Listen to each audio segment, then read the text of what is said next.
Jeg er i gang med min novice slipover fra Petit Knit, og er nu nået dertil, hvor jeg skal have samlet masker op til min ribkant her i ærmegabet. Jeg har igen fundet min 40 cm rundpind frem til at samle masker op med, og så starter jeg altså hernede i de her lykkeopslag, vi lavede, da vi samlede vores forstykke og vores rygstykke. Hernede, der kigger jeg efter V'er, når jeg skal samle op, så jeg finder et V sådan nogenlunde i midten her, og starter med at samle den første maske op der. Og så samler jeg op i hvert V her, ligesom vi gjorde til skulder og til hals.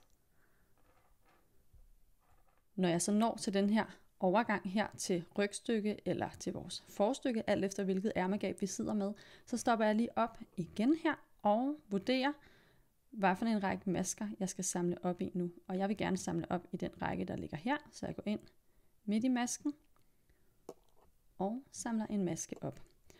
Og her der har vi altså en opsamlingsfrekvens, der hedder samle op i 4 masker og springe den 5. over. Så nu har jeg samlet op i 1, så tager jeg nummer 2, nummer 3 og nummer 4. Og den 5. maske, det er den der, den springer jeg over og hopper videre til den næste her. Og igen, så samler jeg op i 1, 2, 3, 4 og springer den der over og hopper videre til den næste.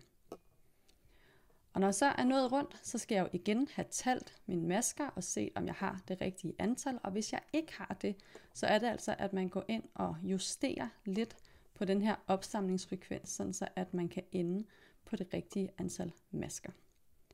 Så strikker jeg rundt i rib, det antal gange jeg skal ifølge opskriften, og så skal vi altså have lukket de her masker af.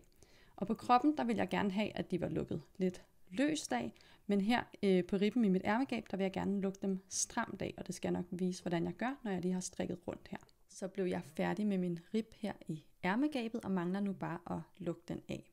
Og igen så bruger jeg altså den her lænkeaflukning, som jeg også brugte, da jeg lukkede af på kroppen, men her i mit ærmegab, der vil jeg gerne lukke stramt af.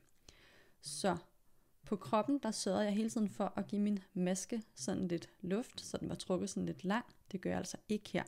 Der strammer jeg den pænt ned, så den ligger helt tæt på pinden. Så jeg strikker 2 masker og holder godt fast på mit garn og løfter anden maske over forreste maske. Og her der ligger min maske altså helt stramt omkring pinden. Og så fortsætter jeg altså bare her med et lidt bedre tag på mit garn, end jeg havde på kroppen, og korte masker her på pinden.